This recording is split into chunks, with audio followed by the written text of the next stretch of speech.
Firefighting helicopter sa Chile ang biglang bumagsak mula sa ere. Kamustahin po natin ang lagay ng piloto at kung nakaligtas nga ba ito mula sa mga detalye ng balitang ibabahagi maya-maya.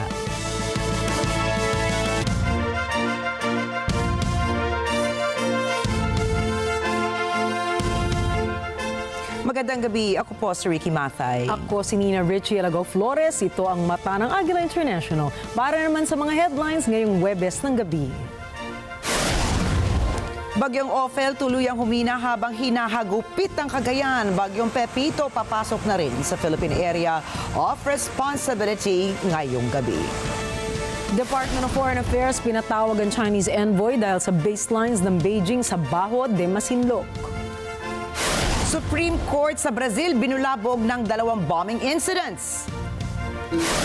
US President Joe Biden at President-elect Donald Trump muling nagkausap sa White House. At halaga ng Bitcoin stock sa world market pumalo na sa higit $90,000.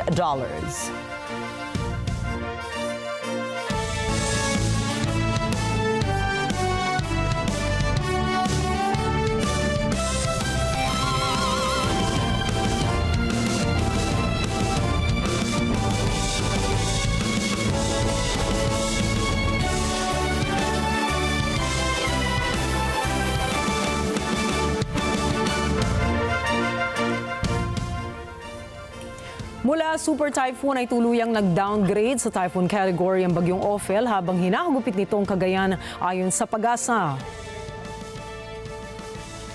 Ayon sa datos ng State Weather Bureau, bandang alas 7 ng gabi namataan ang bagyong Ophel sa coastal waters ng Santa Teresita, Cagayan. Gumagalaw ito sa direksyong pahilagang kanluran na may bilis na 15 km per hour, may maximum sustained winds na 155 km per hour at gustiness na 255 km per hour.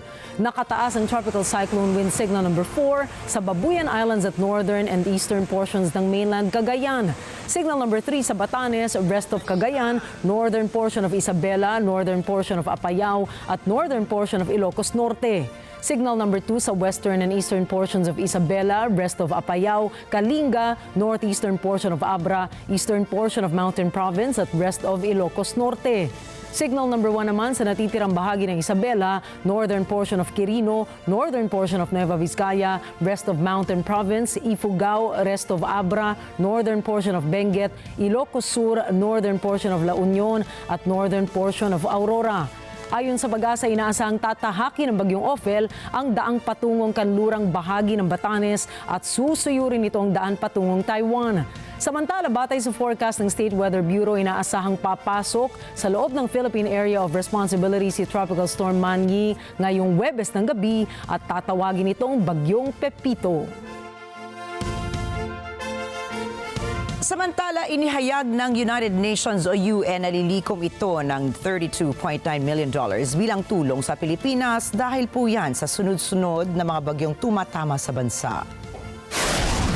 Sinimulan na ng Philippine Humanitarian Country Team ng UN ang kanilang Humanitarian Needs and Priorities Plan para suportahan ang halos 210,000 kataong apektado ng mga dagdaang bagyo. Partikular na dyan ang rehiyon ng Bicol, Calabarzon at Cagayan Valley.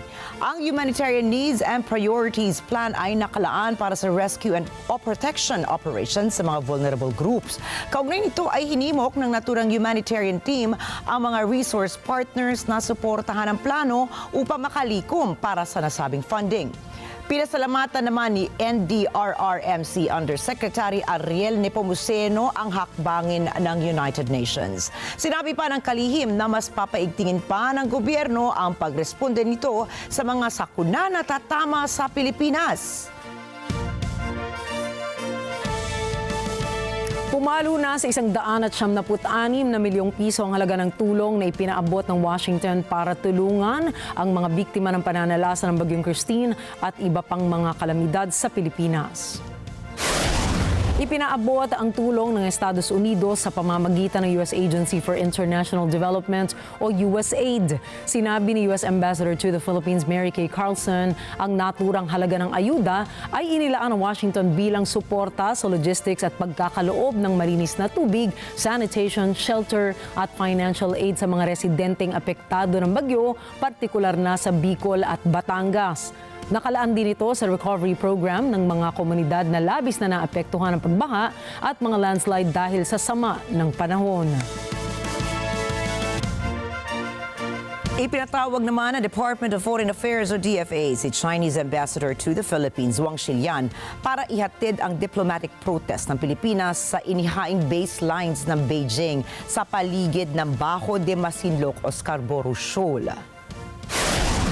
Sinabi ni DFA spokesperson Maria Teresita Daza na ang naturang baselines ng China ay lumalabag sa soberanya ng Pilipinas, gayon din sa international law, partikular na sa United Nations Convention on the Law of the Sea o UNCLOS at ang 2016 Arbitral Award.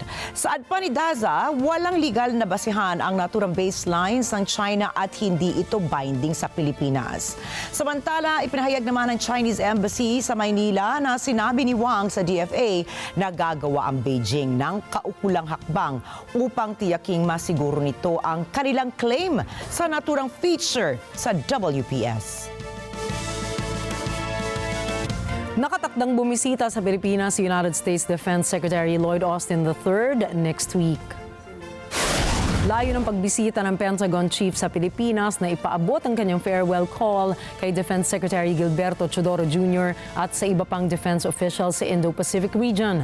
Ang nakatakdang pagbisita ni Austin sa Pilipinas ay ang ika-4 na beses na sa ilalim ng kanyang panunungkulan sa Biden administration. Higit sa Pilipinas, bibisita rin si Austin sa Laos, Fiji, Australia at iba pa. Inaasahang magtatalaga si US President-elect Donald Trump ng bagong defense chief bago ang kanyang pagupo bilang Pangulo ng Estados Unidos sa Enero 2025.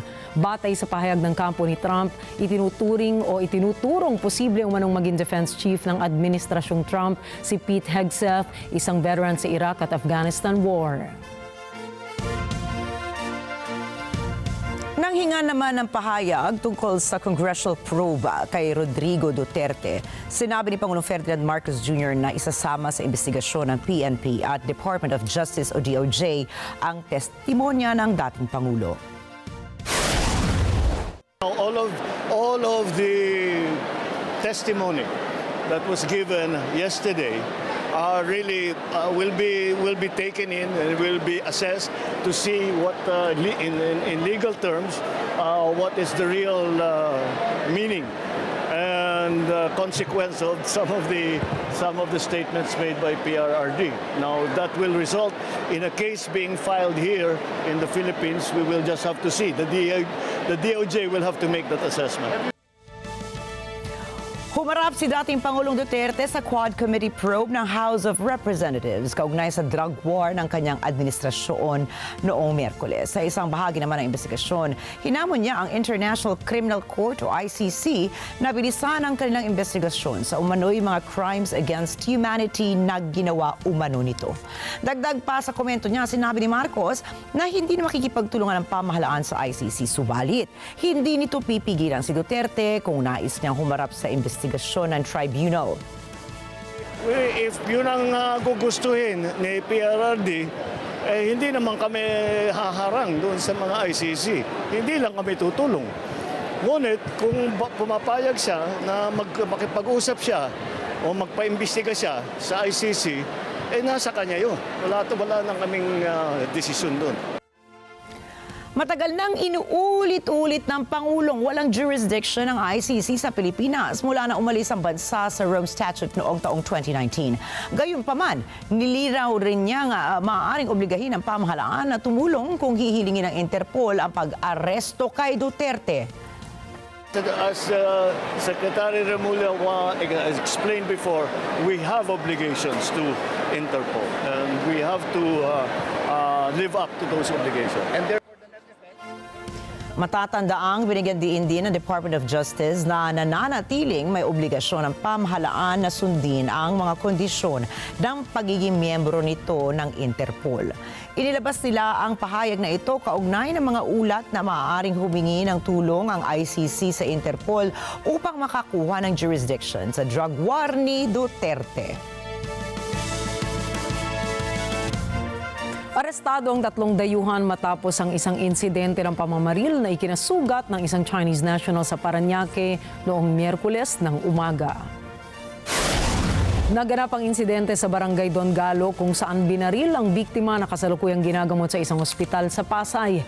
Tinukoy ng biktima ang mga sospek sa mga pulis na nagresulta sa mabilis na operasyon at pagkakaaresto ng 3 dayuhan. Sa pagkaaresto, nasamsam din ang 200 gramo ng hinihinalang shabu, isang 9mm na baril, mga bala at iba pa. Ang nakuhang drug evidence ay ipinasa sa Southern Police District Forensic Unit para sa karagdagang pagsusuri. Susunod, nuclear weapon ng Ukraine. Meron nga ba? Kaguluhan sa Amsterdam matapos sunugin ng protesters ang isang tram. At US President Joe Biden tinanggap si President-elect Donald Trump sa White House. Mga detalye ng mga balita sa pagbabalik ng Mata ng Agila International.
Ang sinubaybayang pangunahing news. Kahit na justified yung pagpatay ko sa kanila, alam ko, bawal pa rin yan. Let the proper agencies already continue the investigation and pursue the case. Magpapakuha ako ng blood pressure para pumalo yata 140. Dapat Ali, ready ka. Ako ready ako parate. Oh. Lunes hanggang Biyernes, 8 a.m. to 10 a.m. Dito lang sa Net 25. Together sa Net 25. Sa Net 25.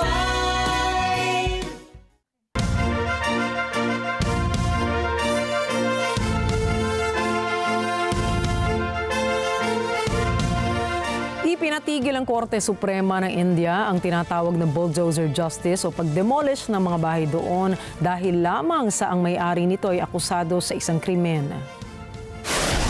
Binigyan din ng korte na ang ehekutibo o ang pamahalaan ay hindi maaaring maging isang hukom o mag-demolish ng mga ari-arian.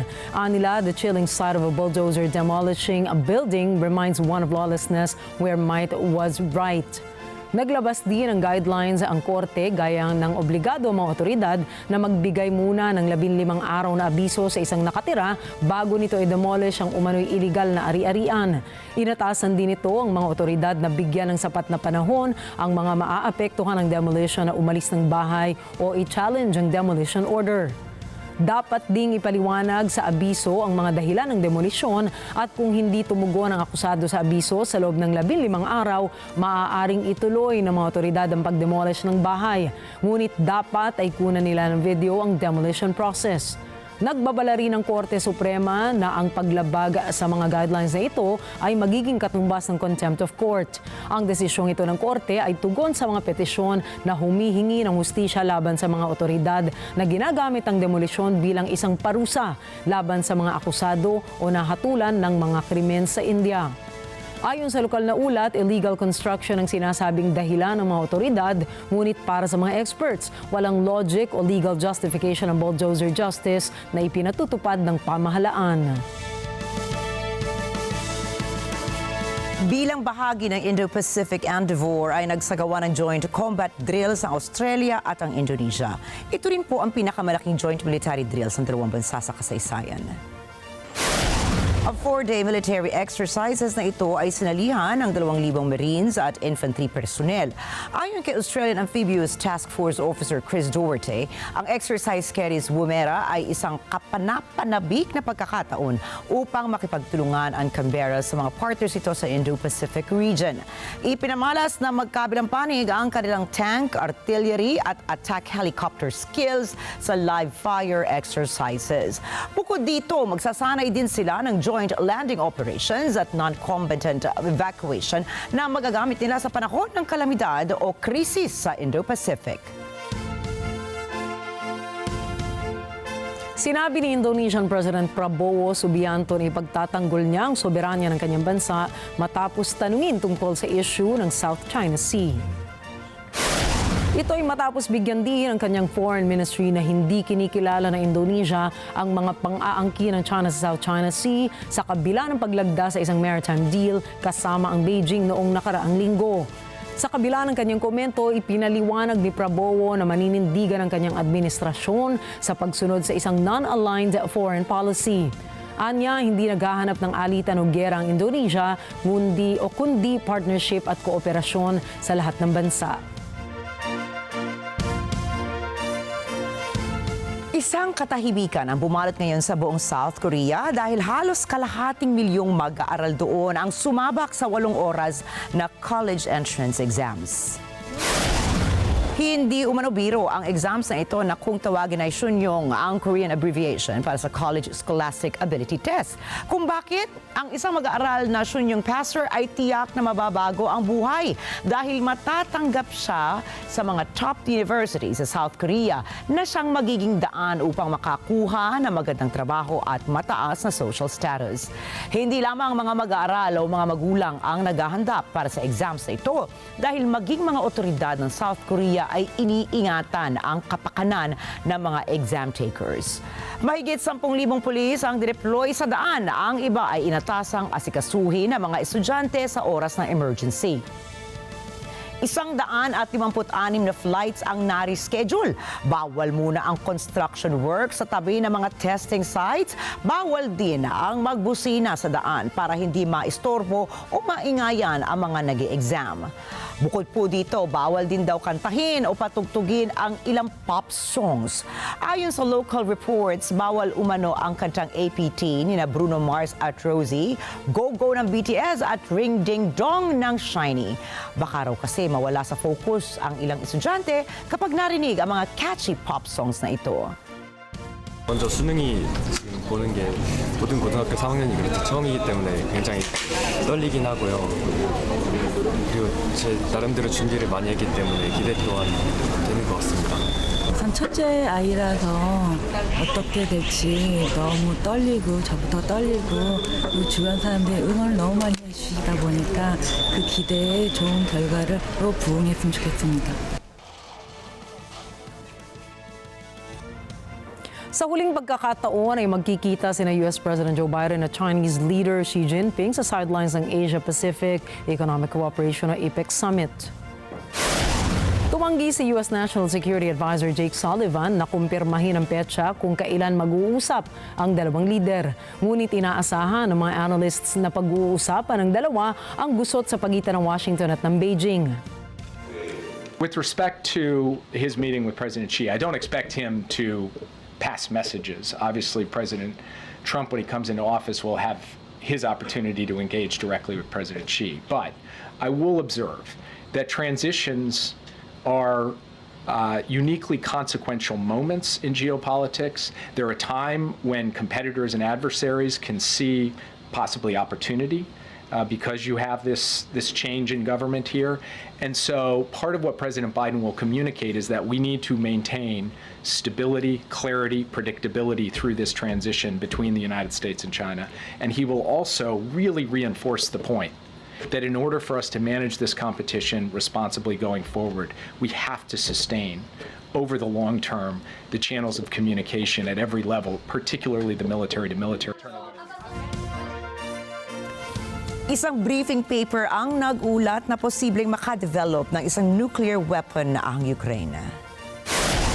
Ayon sa Center for Army Conversion and Disarmament Studies, hindi kayang i-develop ng Kyiv ang uranium na kinakailangan para sa paggawa ng mga modernong armas nuklear, ay mayroon naman siyam na nuclear reactors ang Ukraine na naglalaman ng mahigit 7 tonelada ng plutonium. Sinabi pa ng mga mananaliksik na sapat ito upang bumuo umano ang Kyiv ng bomba na katulad ng Fat Man nuclear bomb na ibinagsak ng Estados Unidos sa Japan noong taong 1945. Anila, sapat ang lakas ng isang Ukrainian Fat Man bomb para sirain ang isang buong Russian air base o military. Wala pang pahayag ang gobyerno ni President Volodymyr Zelensky, subalit una nang pinabulaanan ni Foreign Ministry spokesperson Rikki na hindi nagde-develop ang Kyiv ng anumang uri ng nuclear weapons.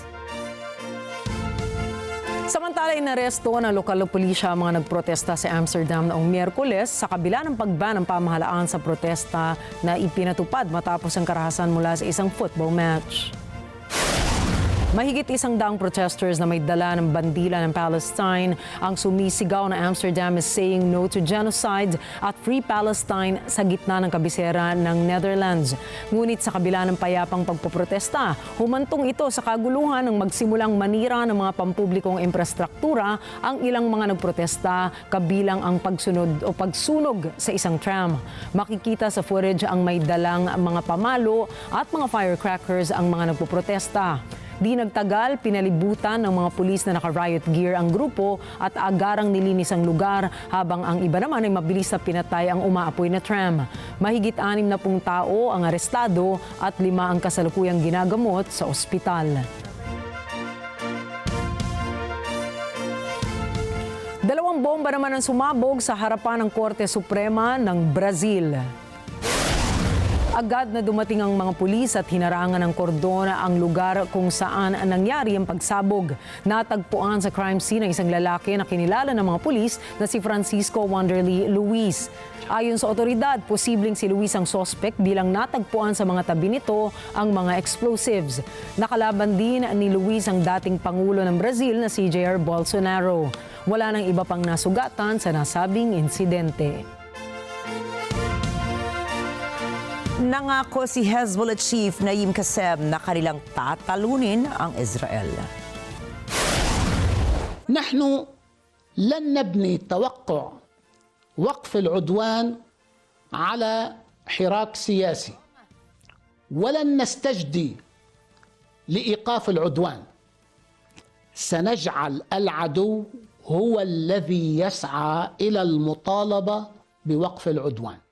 أنه في الميدان خاسر وليس رابحا، وهذه الخسارة ستمنعه من تحقيق أهدافه. نحن بالنسبة إلينا كحزب الله كمقاومة خيارنا الحصري هو منع الاحتلال من تحقيق أهدافه. Sa ginawa nitong talumpati sa harap ng kanyang mga tagasunod, sinabi nitong ipaglalaban niya ang kalayaan ng Lebanon. Sa kabila nito ay nagbigay lamang ng 2 posibilidad si Kassem kung saan patungo ang gera. Una, ang isang malaking sagupaan sa border ng Israel at Lebanon sa pagitan ng Hezbollah at IDF. At ang pangalawa ay ang pagbomba nila sa headquarters ng Israeli military. متى تتوقف هذه الحرب العدوانية؟ أنا رح لكم بوضوح كامل قناعتنا أن أمرا واحدا فقط هو الذي يوقف هذه الحرب العدوانية، وهو الميدان بقسميه: الحدود ومواجهة المقاومين للجيش الإسرائيلي على الحدود، والثاني هو الجبهة الداخلية وأن تصل إليها الصواريخ والطائرات حتى تدفع ثمنا حقيقيا وتعلم أن هذه الحرب ليست حربا قابلة لأن ينجح فيها الإسرائيلي. Pinuri ng Hezbollah leader na ang mga nasasawing kasamahan nila ay maituturing ng mga bayani. Dagdag pa ito na ang kondisyon patungo sa isang matagumpay na tigil putukan ay inilahad na nila sa Lebanon upang makipagnegosasyon na sa Israel. نحن لن نبني توقع وقف العدوان على حراك سياسي ولن نستجدي لإيقاف العدوان. سنجعل العدو هو الذي يسعى إلى المطالبة بوقف العدوان.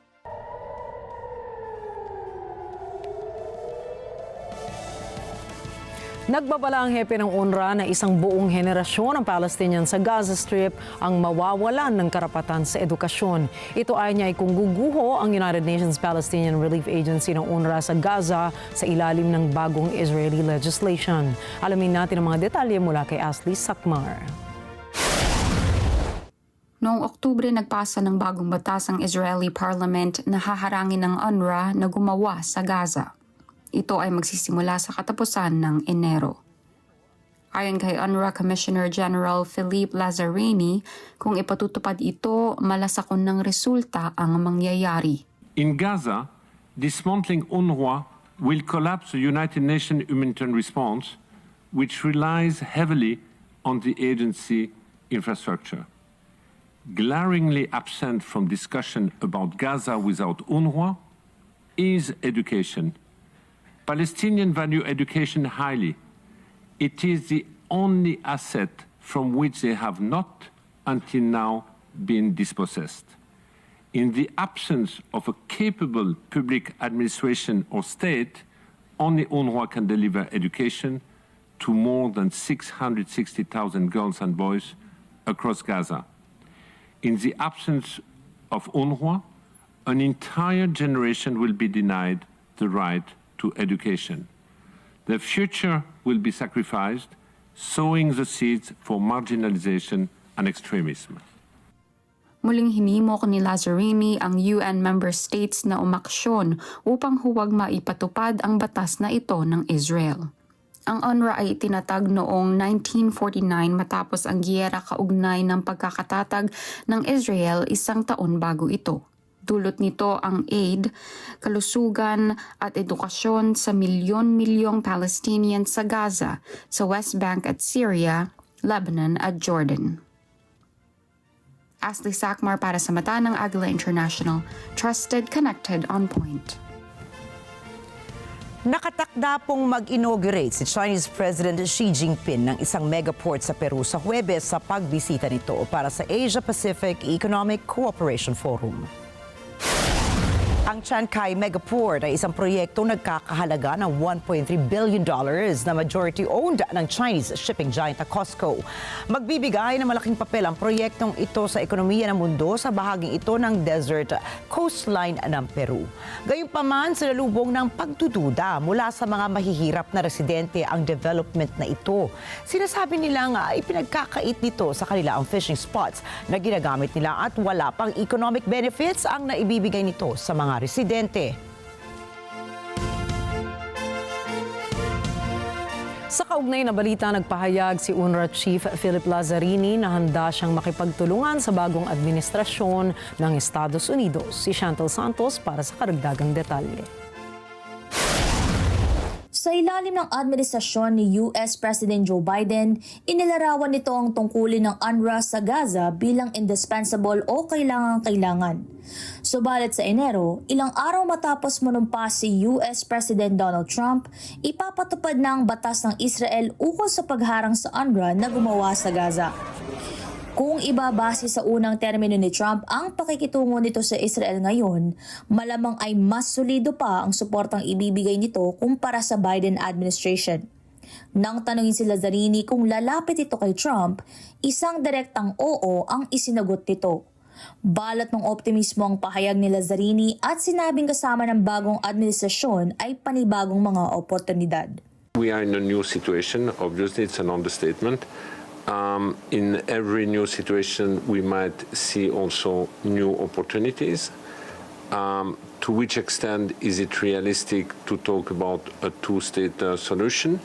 for the time being, the two-state solution remains the international community and United Nations position about how to promote a solution on the Palestinian question in the region. We hear also that the new administration has made promoting peace a priority in the region. When we talk about peace, we talk also about normalization. And when we talk about normalization, we also hear that the two-state solution remains an important condition for any lasting normalization. So if you put all these elements together, I believe that would this be the pathway, that in this pathway, UNRWA would have certainly a positive role to play to make it happen if there is a firm and genuine desire to once for all address the Palestinian question. Chantal Santos para sa Mata ng Agila International. Trusted, connected, on point. Samantala sa United Nations headquarters sa New York, sinalubong ni Israeli UN Ambassador Danny Danon na ang nominasyon ni President-elect Donald Trump bilang susunod na US Ambassador to Israel. Walang iba po kundi si Mike Huckabee. Narito ang report ni Cherry Recalizado. Binati ni Israeli UN Ambassador Danny Danon ang tinawag niyang dear friend na si Mike Huckabee dahil sa nominasyon nito bilang susunod na US Ambassador sa Israel. I want to congratulate my dear friend, Governor Mike Huckabee. I think he will be a great ambassador to Israel. He is very familiar with the facts on the ground. I think he visited Israel dozens of times. He had like a yearly visit to Israel, and I had the honor to escort him. Also after October 7th, he came and I took him to visit the sites on Kfar Aza, Be'eri, and other locations where the massacre took place. So we will welcome him and we will be expecting his arrival.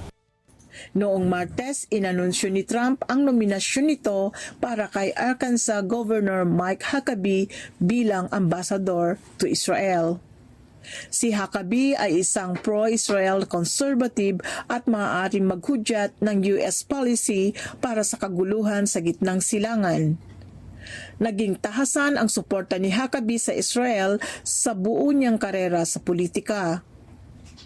Isa rin siyang tagapagtanggol ng Jewish settlements sa occupied West Bank. Ang anunsyo ni Trump ng nominasyong ito ay umani ng agarang pagpuri mula sa Israeli officials. Subalit hindi mula sa Palestinians. Ang 69-year-old na si Huckabee ay uupo sa isa sa pinakamaseselang diplomatic posts sa panahong nakikipaglaban ang Israel sa Palestinian militant group Hamas sa Gaza. Gayon din sa armadong grupong Hezbollah sa Lebanon at sa kalaban nito sa rehiyon na Iran. Tinuligsa na ni Huckabee ang pamemressure ni Biden sa Israel na pahinahunin nito ang pag-atake sa Gaza. Kontra rin si Huckabee sa kasalukuyang panawagan ng Democrats para sa ceasefire sa gitnang silangan. Cherry Recalizado para sa Mata ng Agila International. Trusted, connected, on point. Nagkita sa unang pagkakataon matapos ang eleksyon sina President-elect Donald Trump at President Joe Biden sa White House. Bagamat matagal na magkaribal sa politika, kapwa nangako ang mga ito ng isang smooth transition of power sa White House sa darating na Enero. Rosel Feria para sa balita. Naupo magkatabi sina President-elect Donald Trump at President Joe Biden sa tabi ng apoy sa Oval Office. Sinasabing mapayapang imahe ang ipinakita ng dalawa sa kabila na tila pinabubulaanan ng tensyon sa pagitan ng kapwa presidente. Ngayon, bilang simula ng pagtupad ng kanilang pangako ng mapayapang transisyon, sinabi ni Biden na nakatanaw ang kanyang administrasyon sa pagsasalin. President-elect and former President Donald, congratulations. Thank you. And looking forward to having a, like we said, smooth transition. Do everything we can to make sure you're accommodated, what you need. And we're going to get a chance to talk about some of that today. So good. Welcome. Welcome back. And thank you very much. And politics is tough, and it's in many cases not a very nice world, but it is a nice world today, and I appreciate it very much. A transition that's so smooth, it'll be as smooth as it can get, and I very much appreciate that, Jim. You're welcome. Sa kaugnay na balita, sinabi ng White House na ang pagpupulong ni President-elect Donald Trump at President Joe Biden sa Oval Office ay naging very cordial, very gracious at substantive. It was indeed very cordial, very gracious, and substantive. And I mentioned at the top, national security was discussed, domestic policy issues were discussed. I had an opportunity to speak with the president in the Oval Office right before coming out to do this press briefing because I wanted to make sure that I got what the president wanted to share with all of you. So certainly that everything that I'm saying is sanctioned, if you will, by the president. He wanted you all to know that the president-elect, again, was gracious, came with a detailed set of questions. It was, again, substantive. But I do want to take a little bit of a step back here because it's really important to note, and you're going to hear me continuing to say this over and over again, the importance of having a smooth transition, and importance of having an orderly transition. The president respects the will of the American people and wants to make sure that occurs. That is what he believes the American people deserve. Ayon kay Jean-Pierre, tumagal ang pulong ng halos 2 oras. Sa pulong ni Jean-Pierre, itinulak ni Biden ang mga prioridad nito para sa Kongreso, kasama na ang government funding at ang karagdagang pondo para sa disaster relief. Kasama sa pulong ng 2 Pangulo ang Chief of Staff ni Biden na si Jeff Zients at ang katapat nitong si Susie Wiles ni Trump. Rosel Feria, Washington, D.C. para sa Mata ng Agila International, trusted, connected, on point. Susunod, piloto ng isang fire chopper nakaligtas mula sa air crash. Canada posibleng maging nuclear energy superpower. At San Antonio Spurs star Victor Wembanyama nagtamo ng isang 50-point game. Ang iba pang detalye ng mga balita sa pagbabalik ng Mata ng Agila International.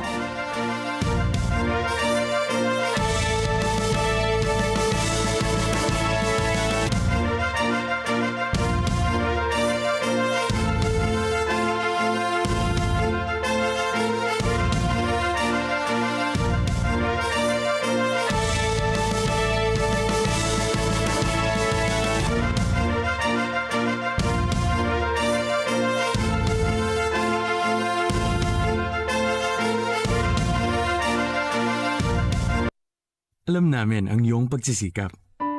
Dama namin ang iyong mga sakripisyo. Kita namin ang pagharap mo sa bawat pagsubok. Kaya sa kabila ng mga hamon ng buhay, nandito kami para umalalay. Kasi katulad mo, gusto rin namin ang magandang bukas para sa kanya. Hatid namin ang dekalidad na edukasyon at makabagong pasilidad sa abot kayang halaga.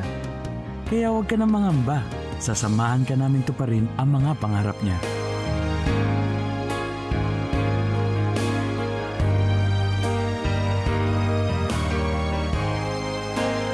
Maaasahan mong sulit dito ang mga pinagsikapan mo. Sa aming mga makabagong pasilidad at sistema ng edukasyon. Mailalabas natin ang aking talino at mga kakayahan niya. Kahit sa munting halaga, makakasiguro ka na makakasabay siya sa mabilis na pag-ikot ng mundo. Sa new era, karamay mo kami sa bawat hamon. Kaagapay mo kami sa bawat hakbang. Kasama mo kami sa bawat ngiti at tagumpay.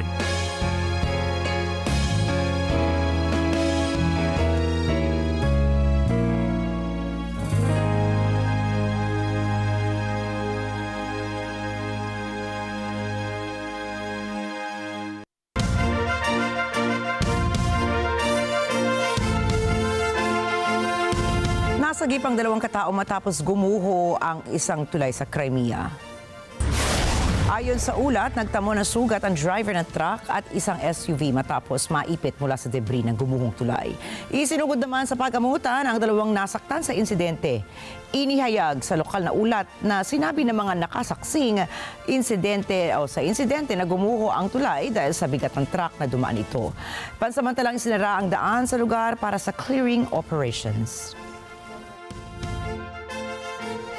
Nakaiwas naman sa bingit ng kamatayan ng isang piloto ng isang firefighting helicopter sa Chile matapos mag-air crash sa gitna ng operasyon. Ayon sa lokal na ulat, patungo sa komunidad ng Rauco ang helicopter para mag-apula ng wildfire pero tumama ang hélice nito sa kawad ng kuryente.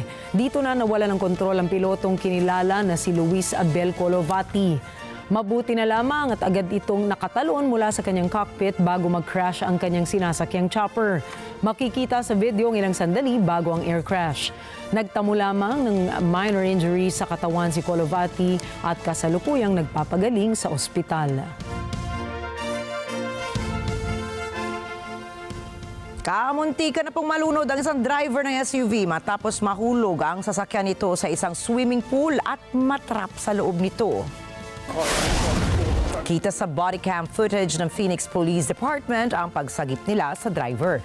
Pagdating ng mga pulis sa bakuran ay kaagad na rumisponde ang mga ito para sirain ang sunroof ng kotse at mapakawalan ang driver. Ayon sa salaysay ng driver, aksidente niyang napaandar ang kanyang sasakyan kaya dumiretso ito sa pool.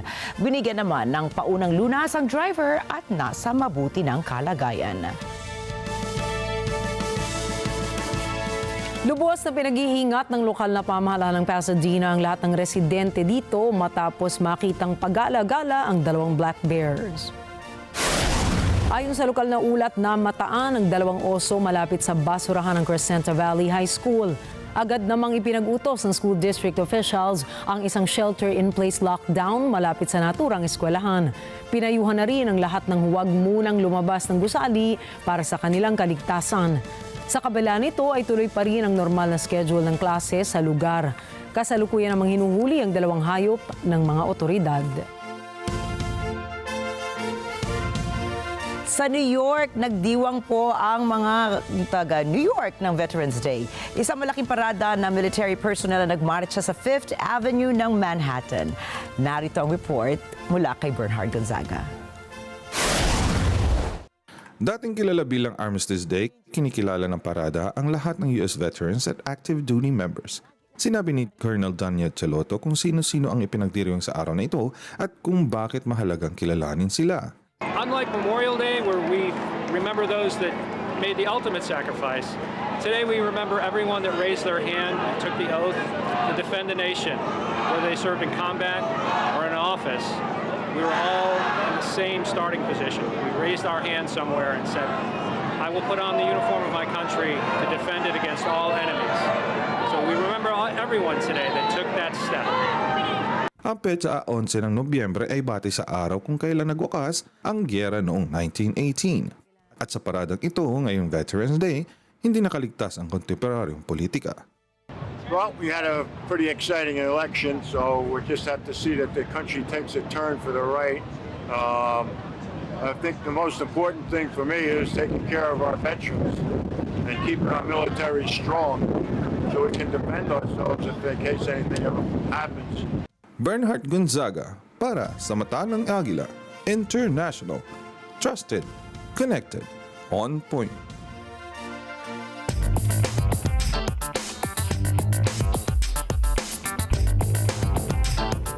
Lalong lumago ang Bitcoin stock sa world market dahil sa tinatawag na Trump euphoria matapos manalo si US President-elect Donald Trump. Pumalo ang value ng Bitcoin na higit $93,000 mula sa $88,000. Higit sa Bitcoin ay tumaas din ang halaga ng ibang cryptocurrencies katulad na lamang ng Ethereum na lumago ng 37% at Dogecoin na lumago ng higit sa 150%. Ayon sa mga analysts, nakikita ng mga crypto investors na matitigil na ang paghigpit ng Securities and Exchange Commission sa mga crypto businesses sa ilalim ng Trump administration. Sa kabila nito, hindi pa rin malinaw sa mga analysts kung ano ang magiging hinaharap ng crypto mining at trading stocks sa susunod na panahon. Inanunsyo na ng Formula 1 ang isang multi-year partnership sa Nestle kung saan ang KitKat ang magiging official chocolate ng motorsport simula sa 2025 season. Layunin ng partnership na pagsamahin ang kasiyahan ng high-speed racing at ang masayang imahe ng KitKat na maghahatid ng kapanapanabik na karanasan para sa mga fans ng dalawang brands. Kasunod or kasama sa plano ng collaboration ng mga interactive fan zones sa ilang Grand Prix events at exclusive trackside branding. Samantala, humingi naman ngayon ng tawad ang kumpanya ng Mathay sa publiko. Ito ay matapos nilang magkamali sa packaging ng manika. Inireklamo ng ilang mga customer ang packaging ng Wicked Dolls nang matuklasan nila na ito ay isang adult website. Git nila ay imbes na web address para sa pelikulang Wicked ni Cynthia Erivo at Ariana Grande ay pornography website ang lumalabas. Kasunod dito ay naglabas ang kumpanya ng pahayag sa naging pagkakamali at inabisuhan ang mga magulang na bantayan ang kanilang mga anak. Pakiusap din nila na tanggalin ang packaging at burahin ang link para hindi mapuntahan ang site ng mga batang makakabili. Bukod rito, ang bagong manika ay nirerekomenda sa mga bata mula 4 na taong gulang pataas. Samantala, umiikot naman ang kwento ng pelikulang Wicked sa mundo ng Oz at maging sa buhay ng karakter na si Dorothy Gale.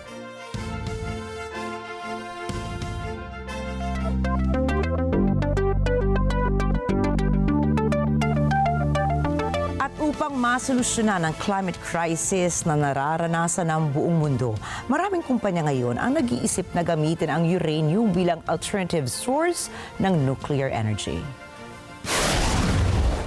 Ayon sa isang pananaliksik, ang Athabasca Basin sa northern Saskatchewan ay mayaman sa uranium. Ang halagaan nila ng uranium deposit sa lugar na ito ay aabot ngayon na $4 billion. Subalit sa taong 2028 pa magsisimula ang commercial operations ng uranium deposits dito.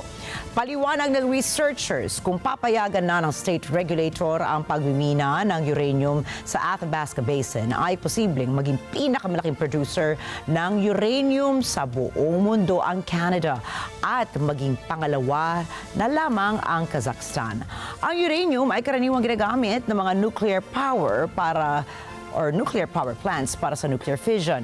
Ito ay isang source ng non-renewable energy at pinaniniwalaan ng maraming experts na siyang solusyon sa climate crisis at global warming.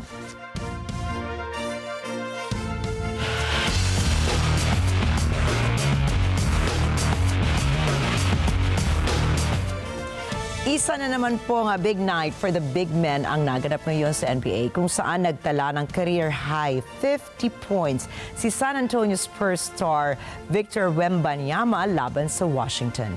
Sa Milwaukee naman ay nakakuha ng 59 points si Giannis Antetokounmpo para talunin ang Detroit Pistons sa overtime. Narito po si Vin Pascua para sa play-by-play. Sa edad na 20 years and 314 days old ay muling nilagay ni Victor Wembanyama ang kanyang pangalan sa kasaysayan ng NBA. Siya kasi ang pang-apat sa pinakabatang manlalarong nakakuha ng 50 points sa isang laro.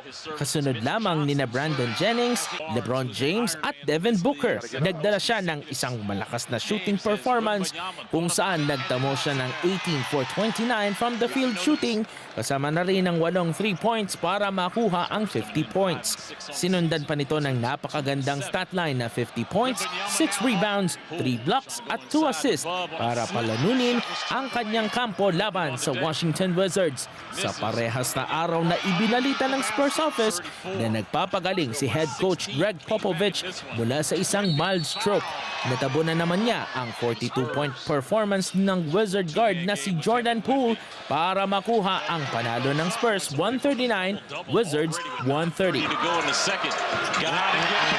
Sa unang beses naman ngayong season ay nakakuha ang Bucks ng dalawang magkakasunod na panalo kung kaya't 4-8 na ang kanilang win-loss record for the season. Binuhat ng 11 overtime points ni Giannis ang kanyang kupunan laban sa Detroit Pistons. Pinakitaan ni Giannis ng isang offensive masterclass ang Detroit Pistons sa kanyang efficient 21 for 34 field goal shooting at 16 out of 17 free throws. Tinapos niya ang overtime thriller na may 59 points, 14 rebounds, 7 assists, 3 blocks at 2 steals. Para sa Detroit naman ay nagtapos si Cade Cunningham na may 35 points, 11 assists, 7 rebounds, 3 blocks, and 2 steals, ngunit kinulang. Bucks 127, Detroit 120 sa overtime. Para sa Balitang Sports, Vin Pascua para sa mata ng Agila International. Trusted, connected, on point.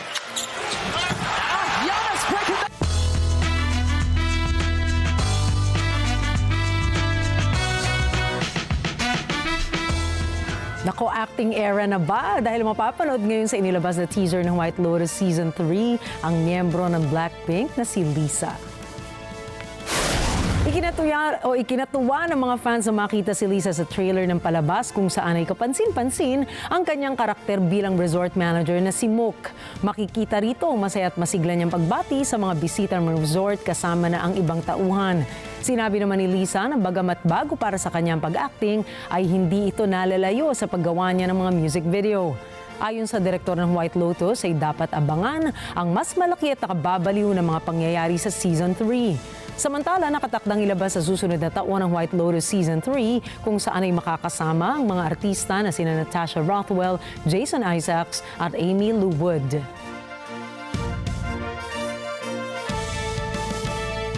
Nagbabalik po ngayon ang American actor na si Tom Cruise. Ito ay matapos ilabas ang trailer ng pelikulang Mission Impossible 8. Nakatakdang ipalabas ang Mission Impossible 8 o ang Final Reckoning bilang ikalawang bahagi ng pelikulang Dead Reckoning noong taong 2023. Matatanda ang ilang beses nang naantala ang pagpapalabas ito dahil sa pandemya at pagproprotesta ng mga SAG-AFTRA actors. Agaw pansin sa trailer ang maaksyong mga eksena ni Cruise mula sa paglangoy at pagpunta niya sa isang sirang submarine. Sinundan pa ito ng walang tigil na pagtakbo, paglipad at pagkahulog nito sa ilang bahagi ng video. Samantala, iikot ang kwento ng pelikula sa karakter ni Cruz na naharap sa matinding laban at panganib ng isang AI program.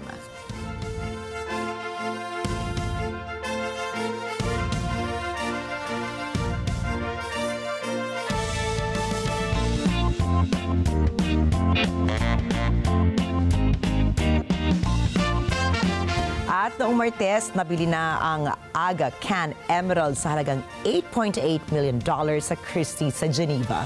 Ang Aga Can Emerald ay sadyang bibihirang 37 carats emerald at diamond brooch. Narito ang karagdagang mga detalye mula kay Arnie Aquino.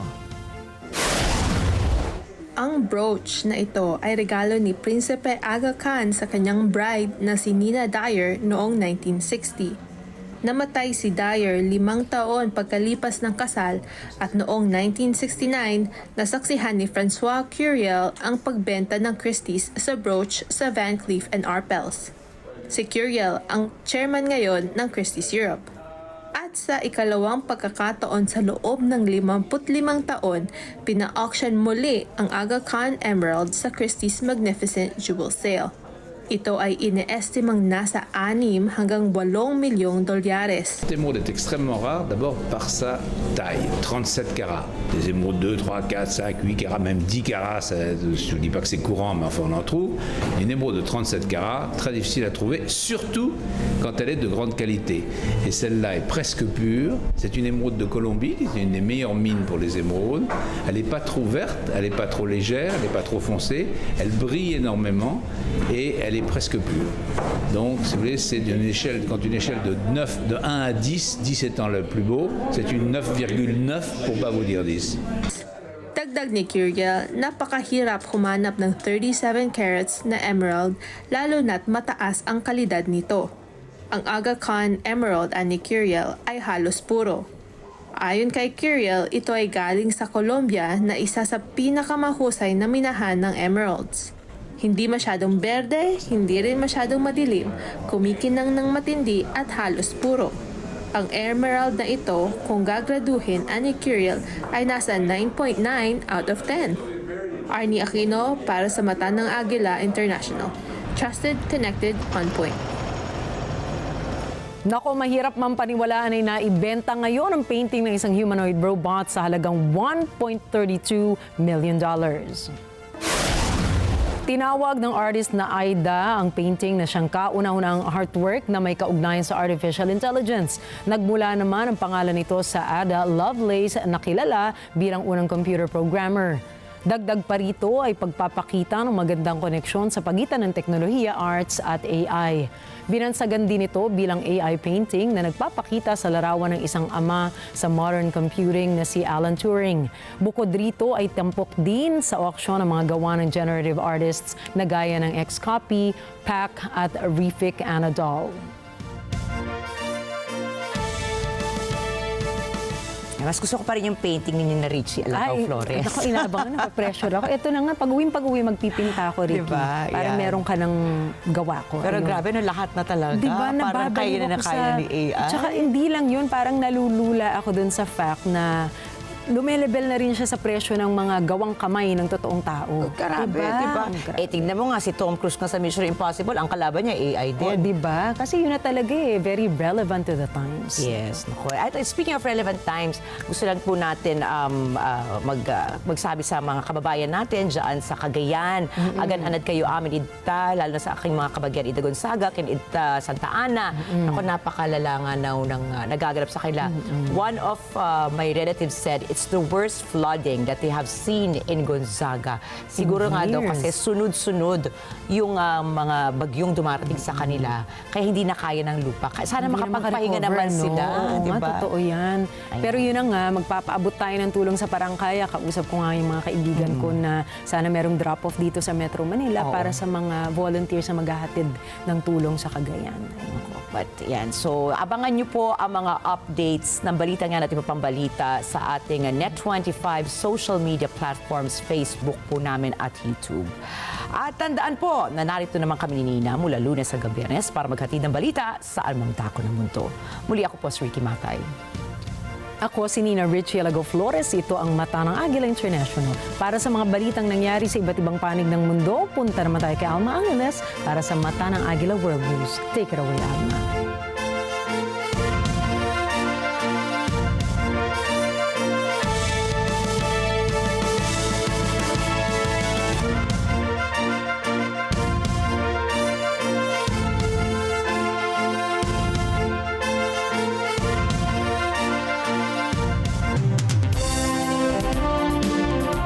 Thank you, Nina and Rikki. Good evening, everyone. I'm Alma Angeles, and you're watching Net25 World News. On tonight's headlines.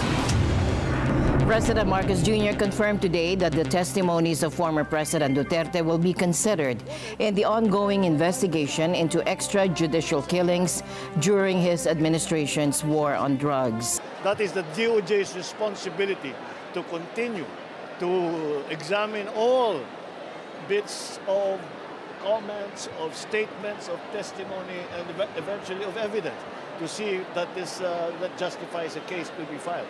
President-elect Donald Trump and President Joe Biden met for the first time since Trump won back the White House last week. And although longtime political rivals, both men promised a smooth transfer of power in January. The sub-region of the Caribbean comprises numerous islands and countries, including the Republic of Haiti, our next destination. Despite the area's stunning mountainous beauty, residents face significant struggles. Haiti, moi te témoin résident yo qui a fait face à difficultés qui persistent pendant augmenter. And the news starts now.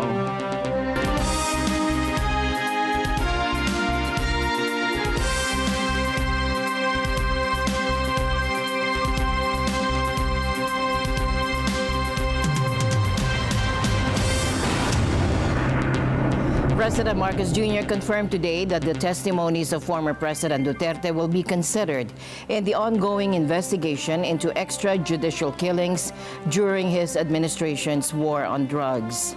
Marcos explained that the Department of Justice and the Philippine National Police will evaluate Duterte's statements to determine their legal implications and potential for case development. Well, it's right now that is being done by the PNP. And so we're waiting for their findings. But all of the testimony that was given yesterday really will be taken in and will be assessed to see what in legal terms what is the real meaning and consequence of some of the statements made by PRRD. Now that will result in a case being filed here in the Philippines. We will just have to see. The DOJ will have to make that assessment. We are always monitoring all of these things because the question on EJK has not yet been answered. Who is responsible? And we had some of the mothers of some of the victims that were there, and up to now they have not seen the justice for the murders of their children. And that's still so that that is the DOJ's responsibility to continue to examine all bits of comments, of statements, of... President Marcos also reaffirmed the Philippines' position of not cooperating with the International Criminal Court, despite former President Duterte's challenge for the ICC to probe his actions. Well, was the comment of the Executive Secretary, the former Chief Justice. If yun ang gugustuhin ni PRRD, hindi naman kami haharang doon sa mga ICC. Hindi lang kami tutulong. Ngunit kung pumapayag siya na makipag-usap siya o magpaimbestiga siya sa ICC, nasa kanya yun. Wala nang kaming desisyon doon. However, he clarified that the country would honor its commitments with the International Criminal Police Organization, or Interpol, if a red notice is issued against Duterte. Meanwhile, Philippine Coast Guard personnel conducted rescue operations in the northern province of Cagayan as Typhoon Usagi battered the region. Usagi brought maximum sustained winds of 165 kilometers per hour, with gusts reaching 275 kilometers per hour as it moved on a northwest track on Thursday evening, according to Pagasa. Usagi, locally known as Ophel, is the fifth storm to hit the country in 3 weeks, forcing thousands of residents to remain in evacuation centers. The Philippines typically records an average of 20 tropical storms annually, often resulting in heavy rain, strong winds, and deadly landslides. Meanwhile, eyewitness footage showed a waterspout swirling off the coast of Minas in Spain amid torrential rains in the region. Spaniards brace for heavy rains and storms just 2 weeks after rain and flash floods prompted rivers to overflow in Valencia and other parts of Spain, killing more than 200 people and destroying homes and property. Now, Spanish weather forecaster IMET issued red alerts for eastern Tarragona and southern Malaga provinces, saying it expected them to receive as much as 180 millimeters of heavy to torrential rain within 12 hours that could cause rivers to overflow and generate flash floods. Emergency services in Malaga have moved 3,000 people from homes at high risk of flooding near the Guadalhorce River, west of the city, and in other areas as citizens to seek higher grounds. All train services in Malaga province were halted, including the high-speed train between Madrid and Malaga, while Malaga's train station was evacuated due to flooding. Meanwhile, drone footage recorded on Wednesday showed India's capital New Delhi and nearby suburbs blanketed in a thick layer of smog. Delhi surpassed Lahore, Pakistan, to become the world's most polluted city according to live rankings by Swiss air quality group IQ Air. Every winter, the capital faces severe pollution as cold air traps dust emissions and smoke from illegal crop burning. Authorities have occasionally closed schools and restricted private vehicle use to combat this crisis. The Weather Office attributed the fog and poor visibility to high humidity, low wind speeds, and cooler temperatures. And IQ Air, which labels an air quality index above 301 as hazardous, recorded a staggering AQI of over 1,000 in Delhi on Wednesday morning. President-elect Donald Trump and President Joe Biden met for the first time since Trump won back the White House last week. And although longtime political rivals, both men promised a smooth transfer of power in January. Elise Danielle reports. President-elect Donald Trump and outgoing President Joe Biden sat side by side before a roaring fire in the Oval Office. It was a peaceful scene that contradicted tensions between them. Today, beginning to fulfill the promise to a smooth transition, Biden says his administration is looking forward to it. President-elect and former President, thank you. Donald, congratulations. Thank you. And looking forward to having like we said, a smooth transition. Do everything we can to make sure you're accommodated, what you need. And we're going to get a chance to talk about some of that today. So, welcome. Thank you very much. And thank you very much. And politics is tough, and it's in many cases not a very nice world, but it is a nice world today, and I appreciate it very much. A transition that's so smooth, it'll be as smooth as it can get, and I very much appreciate that, Joe. You're welcome. Meanwhile, White House spokesperson Karine Jean-Pierre described the atmosphere of the meeting. It was indeed very cordial, very gracious. He wanted you all to know that the president-elect, again, was gracious, came with a detailed set of questions. It was, again, substantive, because it's really important to note, and you're going to hear me continuing to say this over and over again, the importance of having a smooth transition. During the 2-hour meeting, Jean-Pierre says Biden pushed his priorities for Congress' lame duck session. These include funding the government and providing additional funds for disaster relief. Biden's Chief of Staff Jeff Zients and Trump's Susie Wiles joined the meeting. Elise Danielle, Washington, D.C. for Net 25 World News. Meanwhile, Trump is announcing a series of new high-profile picks. He chose outspoken Republican Congressman Matt Gaetz as his nominee for Attorney General, appointing a close ally who has himself been under Justice Department scrutiny to lead the agency. Take a look. President-elect Donald Trump on Wednesday named firebrand Republican U.S. Representative Matt Gaetz to be his nominee for Attorney General. In a statement, Trump said, "Matt will end weaponized government, protect our borders, dismantle criminal organizations, and restore Americans' badly shattered faith and confidence in the Justice Department." Gaetz has a history of loudly criticizing the Justice Department and repeating conspiracy theories about it. During a congressional hearing in June, he accused current U.S. Attorney General Merrick Garland of working behind the scenes in Trump's New York hush money case without presenting any evidence. But you are aware that Judge Merchan's daughter was profiting off of this prosecution. You are aware that that creates the appearance of impropriety. You know the very reason there's a federal rule against judges giving donations is because it is the very attack on the judicial process that we're concerned about. I'm sorry, I don't agree with anything you just said. His appointment is subject to confirmation by the Republican majority Senate. Trump's inner circle has described the Attorney General as the most important member of the administration after Trump himself. Key to his plans to carry out mass deportations, pardon January 6 rioters, and seek retribution against those who prosecuted him over the past 4 years. Gaetz, like Trump, has been the subject of government investigations. A U.S. House committee has spent 3 years looking into him over allegations of ethical lapses, including sexual misconduct and illicit drug use by the 4-term Northwest Florida congressman. The Department of Justice reportedly conducted an investigation as well, but decided not to charge him. Former President Donald Trump's potential picks for key administration roles are stirring concerns about the future of U.S.-China relations. Now, experts are cautioning that these appointments could add new layers of complexity to an already delicate relationship.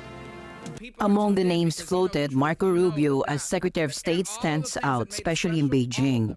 Rubio, a leading China critic in the Senate, was sanctioned by China back in 2020 for his vocal stance on Hong Kong. Recent announcement of the senior officials that Trump has made will make it very difficult for the US and China to maintain a very good relationship at the working level.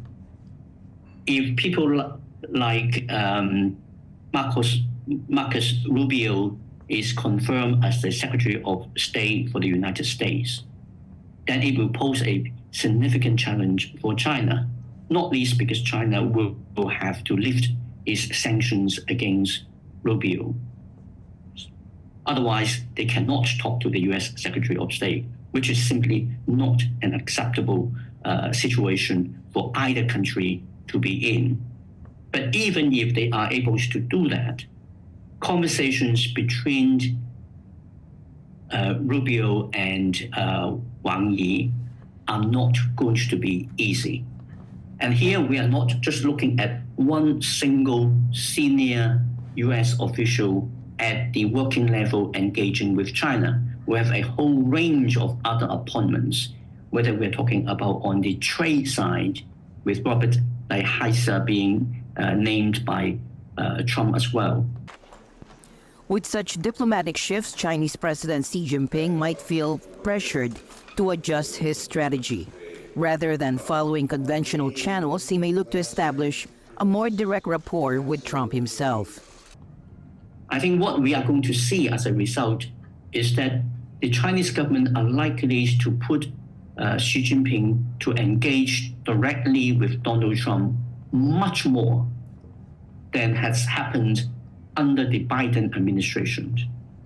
Xi believes that he could work his magic on Donald Trump as he had done in the first Trump administration. And of course, there's Elon Musk. With Tesla's major operations in Shanghai, Musk could become an unexpected factor in US-China relations. The Chinese government has extremely good working relationship with Elon Musk because of the deal they made over the Shanghai mega factory for Tesla. I think they still believe that they can work their magic on Elon Musk. And if I am right, Mr. Musk so far has a tendency to demonstrate that Elon Musk is first and foremost for Elon Musk. And therefore, there is more scope for the Chinese government to try to attempt to use Elon Musk as a friendly voice in the Trump administration to moderate the Trump administration's policy towards China. But then we have to get back into the reality of a Trump administration, which is that Donald Trump is first and foremost about Donald Trump. And Elon Musk is an invited guest who is meant to do things for Trump. And if there is a difference between what is best for Trump and what is best for Musk, Trump wins every time.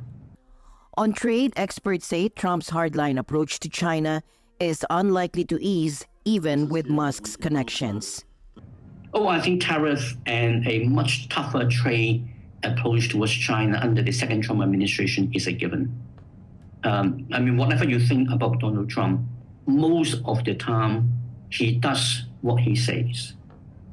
And it's very, very clear that he really loves tariffs. The question therefore really is how high the China tariff will be and how broad it will be, and whether the presence of Elon Musk in the Trump administration may result in an exception being made to Tesla vehicles produced in China, but the more general relaxation of Chinese EVs to the United States simply because Elon Musk is so much associated with EVs is, I think, a bit too optimistic. And indeed, from Elon Musk's perspective, there is probably nothing to the advantage of him or to Tesla for a general relaxation on the import restrictions against Chinese EVs generally. There's always a case to be made that Tesla is an American brand. It just happens to have been made with a substantial part in China. So I think we are looking at exceptions rather than general relaxation of tariff on something like EV.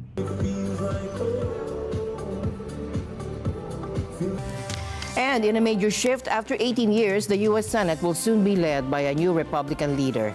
Senator John Thune from South Dakota was chosen by his Republican colleagues in a secret ballot to succeed Mitch McConnell.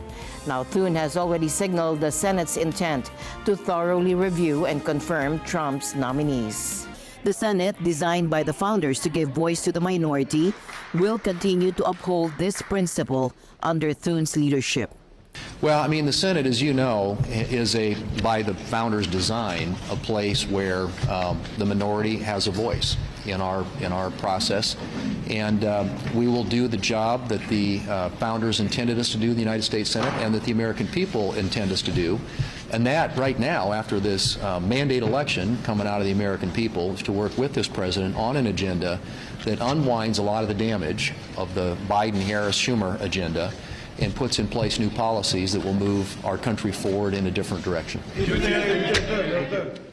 Meanwhile, House Republicans secured a majority in the House with 218 seats. Trump celebrated the victory alongside House Republicans. Well, thank you very much. This is a very nice gathering. Isn't it nice to win? It's nice to win. It's always nice to win. A lot of good friends in this room. So you know we had like historic kind of numbers, especially for the president, but we won't get into that. Calling it a historic result, he was joined by his ally, Elon Musk, who received applause from Republican lawmakers. Also, House Republicans selected Mike Johnson of Louisiana as their nominee for Speaker. Johnson has consistently supported Trump, including his stance following the events of January 6, 2021. We began with President Trump, and he came to visit us. It was a bit of a pep rally. Everybody feels very confident, very encouraged about the days ahead, and he gave us a very inspirational message, and he talked about the importance of maintaining unity and standing with this leadership team to go forward. It was very well received, and that set the tone for our day, and we had a very productive day together as a Republican conference, and the theme that you'll hear over and over from all of our members across the conference is that we are unified and energized and ready to go. So serious times call for serious leadership. It's going to be a policy agenda-driven administration and a Congress, and you've heard us say many times that it could be, I believe it will be, the most consequential Congress in the modern era.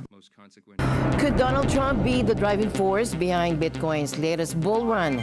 The cryptocurrency has reached a new peak of $90,000 as investor sentiment rises in anticipation of a more supportive regulatory environment under the coming U.S. administration. Bitcoin broke through the $90,000 level to hit a new all-time high on Wednesday. It was holding at around that mark in early Asian trades the following day. The world's biggest cryptocurrency has become one of the most eye-catching market movers in the week since the election of Donald Trump, gaining around a third in value since November 5th. Hello, Bitcoiners. Thank you very much. Hello. It's good Bitcoin investors expect Trump's administration to be crypto-friendly. The president-elect embraced digital assets during his campaign, promising to make the United States the, quote, crypto capital of the planet, and to accumulate a national stockpile of Bitcoin. That if Bitcoin is going to the moon, as we say, it's going to the moon. I want America to be the nation that leads the way, and that's what's going to happen. Crypto investors see an end to increased scrutiny under U.S. Securities and Exchange Commission Chair Gary Gensler, whom Trump has said he will replace. Trump also unveiled a new crypto business of his own in September called World Liberty Financial. The recent crypto euphoria has extended across the crypto landscape, with smaller tokens such as Ether also seeing big gains. Dogecoin, promoted by Trump ally and now administration appointee Elon Musk, has rocketed around 150% since Election Day. However, skeptics warn that all such digital assets remain very volatile and could fall as fast as they've risen.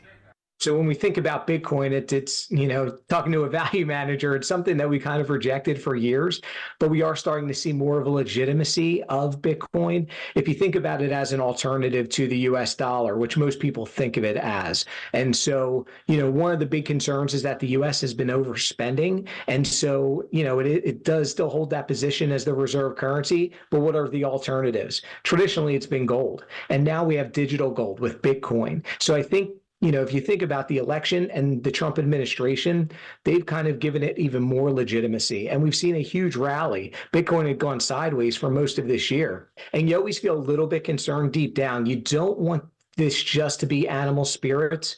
You want something sustainable and something solid behind it. And I think we are starting to get a little more solid. Now, the other thing that stinks is that Dogecoin is also up like 95% since the election. We don't want to get to that silly phase that we had in 2021. That was just ridiculous and it was fake. And a lot of people lost money on the downside. But what we want is, again, something tangible, something real. And so far, at least with Bitcoin, it feels more real than it has in the past. Now, all these other speculative coins, and hopefully we don't get back to the SPAC market, for example. All of that was just speculation and money flow. And we're going to find out whether it's the stock market, whether it's crypto. We're going to find out over the next few years what is real and what's not. And our job as investors is to invest in things that have tangible, real value. Now, China is going big at its Zhuhai Air Show, featuring a powerful display of cutting-edge aircraft, drones, and naval technology. But what are the showstoppers this year? Front and center is China's J-35A stealth fighter jet, touted as Beijing's answer to America's F-35. And in a surprising twist, Russia's Su-57 stealth jet is also on display, sparking interest worldwide. So why is a Russian jet here? And what message is China hoping to send? Take a look. The J-35A, China's latest fifth-generation stealth fighter, is built to evade radar, gather intelligence, and strike at supersonic speeds. With a design similar to the American F-35, could this jet be more than just a competitor? And the story goes deeper. Reports of cyber intrusion suggest it might be modeled directly from U.S. technology. The air show isn't just about air power either. For the first time, it includes a dedicated section for China's expanding naval capabilities, with a fleet of unmanned drones and ships on display, including the killer whale drone vessel. Could these advancements signal China's readiness for any potential conflict in the South China Sea? The presence of Russia's Su-57, flown by a Russian pilot, is a strong signal of the close partnership between Moscow and Beijing. Russian National Security Council head Sergei Shoigu is attending, underscoring the alliance between the two nations. But what does this growing partnership mean for the rest of the world? Beneath the spectacle, China has strategic goals.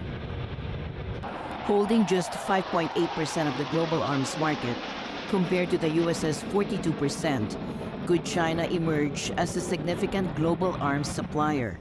By targeting countries in the global south and presenting a new alternative to Western weaponry, Beijing is hoping to bridge that gap. This year's Zhuhai Air Show is about more than just high-tech displays. Could it be the first step toward Xi Jinping's vision of a world-class military by 2050? And as China pushes to position itself as a global arms exporter, could this exhibition be a major turning point in achieving its ambitions? And the news continues here on Net 25. We'll be right back. Join us for an insightful episode as we sit down with Luis Chavit Singson, the president and chairman of LCS Group of Companies, a powerhouse in diversified industries.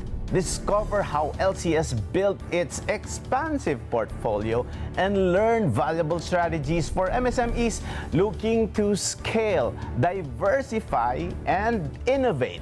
Money is not yours until you spend it. Enjoy life while you can. Yung mga iba, matanda na, saka lang gumagastos. Open for business with Cesar Vallejos, Sunday, 9 p.m. Sunday 25.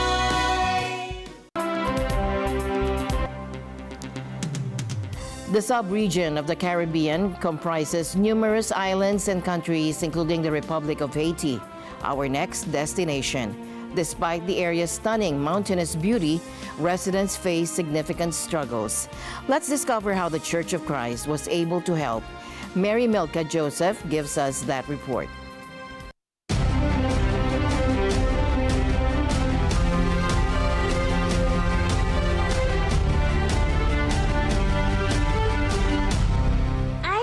C'est un pays dans Caraïbes là qui partage île espagnol là avec République dominicaine. C'est troisième plus grand pays dans Caraïbes là avec une température tropicale remplie avec terrain montagneux et puis avec une culture unique identifiée par tradition française et africaine. Et puis dans mi-temps li tout, réalité en pile résident yo, c'est détresse. Depuis le tremblement de terre qui était fait dans l'année 2010, le pays a surmonté un paquet de problèmes pour juste journée aujourd'hui. Et puis la guerre avec conflit politique qui contribuait ensemble avec prix bagay qui a augmenté, avec besoin nécessaires, Haïtiens a fait face avec ça qui gagne pour avec chômage, pauvreté et puis avec même violence. Pendant moi ap grandi en Haïti, moi était témoin résident qui a fait face à difficultés qui pas suspend augmenter, tant que yon niveau pauvreté qui haut à travers tout pays puis mal toujours par agitation sociale et calamité la nature, tant que tremblement de terre. Résident yo tant que Bernadette, yon maman célibataire qui a vivre depuis toute ville dans pays Haïti. Li te fait expérience avec réalité la vie difficile qui gagne ici. Nous vin une catastrophe dans le pays et puis tout bandi vin prendre zone là. Moi vin sauver ensemble avec trois petits moyens sans que nous pas récupérer rien dans caille là. Même business ont été gagné tout moi perdu.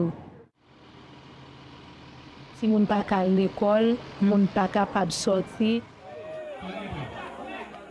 Pendant qu'on reconnaît la situation ça en Haïti, tout membre de l'Église du Christ te mettait ensemble une série d'activités pour capable aider revivre résidents yo qui a souffert.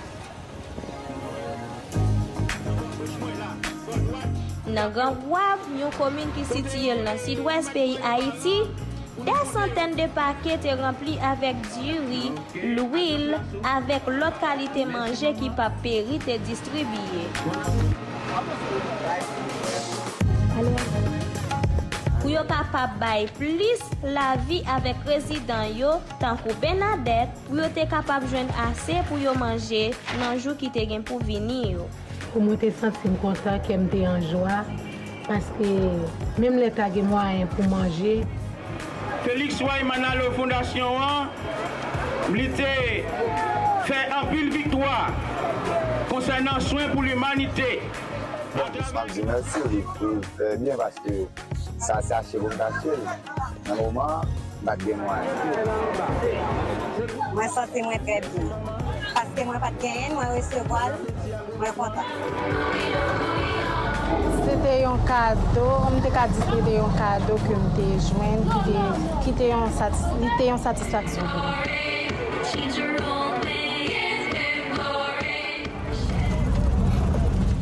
Et dans le quartier voisin, nous qui c'est Ravine Park, soit ça t'est arrivé là pour être capable d'aider les résidents.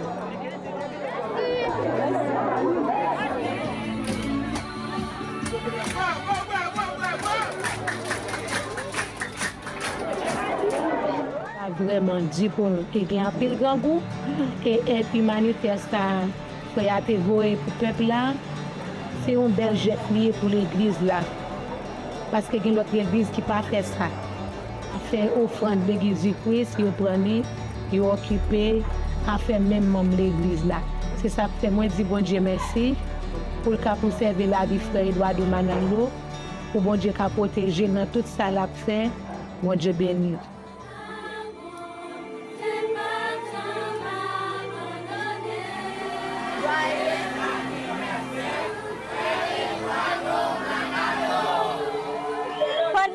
grandi en Haïti, moi te témoin résident yo qui a fait face à difficultés qui participent augmenter, tant pour yon niveau pauvreté qui haut à travers tout pays, puis mal toujours par agitation sociale à calamité la nature, tant pour tremblement de terre. And with that, we end tonight's broadcast. For everyone here on Net 25, I'm Alma Angeles. Thank you all for joining us. Good night.